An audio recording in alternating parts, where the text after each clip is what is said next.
Welcome to metro the news. కూటమి ప్రభుత్వం ఈ నెల 28న జరిగే బడ్జెట్ సమావేశాల్లో అరకపూడిసెల ప్రాజెక్టుకు నిధులు కేటాయించాలని ఏపీ గిరిజన సంఘాల ఐక్యవేదిక రాష్ట్ర అధ్యక్షులు బి శ్రీను నాయక్ అన్నారు. శనివారం వినుకొండలో గల సిపిఎం పార్టీ కార్యాలయంలో పీడీఎం నాయకులు ఏర్పాటు చేసిన రౌండ్ టేబుల్ సమావేశంలో ఆయన పాల్గొని మాట్లాడుతూ గత ప్రభుత్వ పాలకులు ప్రాజెక్టును పూర్తి చేస్తామని చెప్పి చేయలేదన్నారు.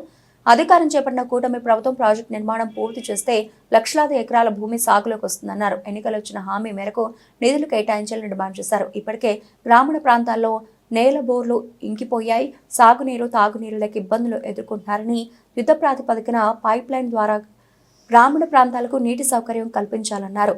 బడ్జెట్లో నిధులు కేటాయించకపోతే కార్యాచరణ ప్రకటించి దశల వారీగా ఆందోళన కార్యక్రమాలు చేయడానికి సిద్ధమవుతామని హెచ్చరించారు. ఈ కార్యక్రమంలో సిపిఎం, సిపిఐ, పీడీఎం, దళిత, గిరిజన సంఘాల నాయకులు పాల్గొన్నారు.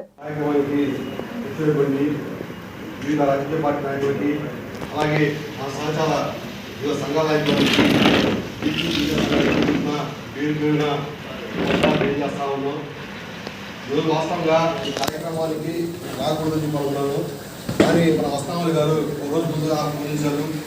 అదే 7ంటికి ఆయన ఫోన్ చేసి తప్పనిసరిగా రావాలని చెప్పారు.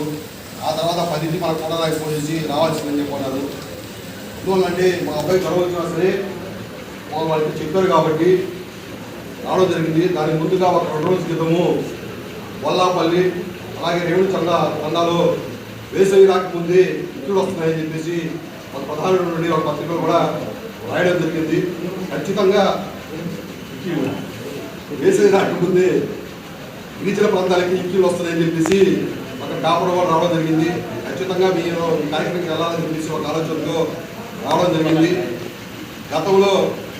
గత వేసవి కాలంలో అంటే ఎండాకాలంలో మన మాచర్లలో సిపిఎం అలాగే ఇతర ప్రజా సంఘాల నాయకుల ఆధ్వర్యంలో అలాగే దానికి ముఖ్య అతిథిగా వచ్చినటువంటి కేఎస్ లక్ష్మణరావు గారు ఆ కార్యక్రమంలో ముఖ్య అతిథిగా రావడం జరిగింది. ఆ రోజు మనము అన్ని గ్రామీణ ప్రాంతాలు జరిగి ఒక కార్యాచరణ ప్రకటిద్దాము అని చెప్పి అనుకున్నాము. అది కార్యాచరణ కనుక కనీసం ముందు కూడా వెళ్ళలేకపోయింది. ఆ రోజు మా రాజకీయ నాయకులతో పాటు కొంతమంది మా వాళ్ళందరూ తండాలు చాలా మంది రావడం కూడా జరిగింది.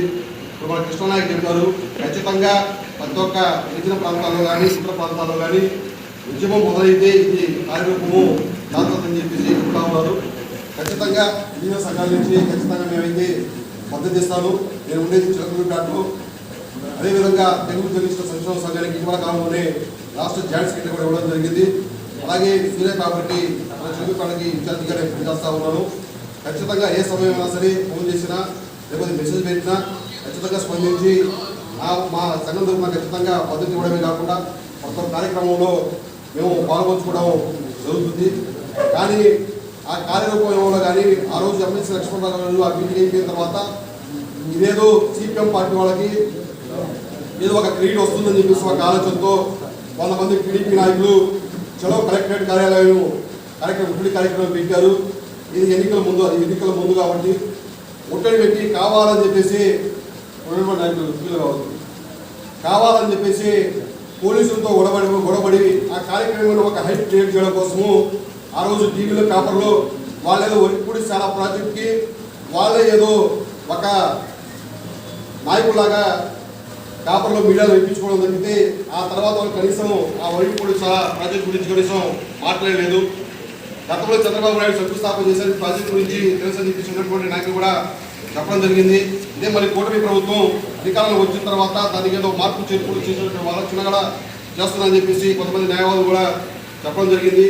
కాబట్టి కనీసము మనం తాగడానికి నీళ్లు కావాలన్నా ఇతర వ్యవసాయం చేసుకోవాలన్నా ఖచ్చితంగా మనకి నీళ్లు కావాలి. కాబట్టి చాలామంది ప్రధానంగా గిరిజన ప్రాంతాల్లో చాలామంది నీళ్లు ఎండాకాలంలో నీళ్లు ఉండవు కాబట్టి చాలామంది పట్టణం వాళ్ళకి వెళ్ళిపోతూ ఉన్నారు.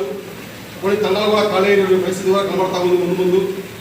కాబట్టి ఖచ్చితంగా దీని మీద ఇది సిపిఎం కావచ్చు, పీడీఎం కావచ్చు, సిపిఐ కావచ్చు, ఏ రాజకీయ పార్టీ అయినా సరే రేపు 26వ తారీఖు శివరాత్రి తర్వాత ఖచ్చితంగా దీని మీద మాచర్ల కానీ లేకపోతే ఇదే వెనుకొండలో కానీ నర్సరాపేటలో కానీ మినిమం ఒక 15 నుంచి 20 మందితో ఒక కమిటీని వేయండి.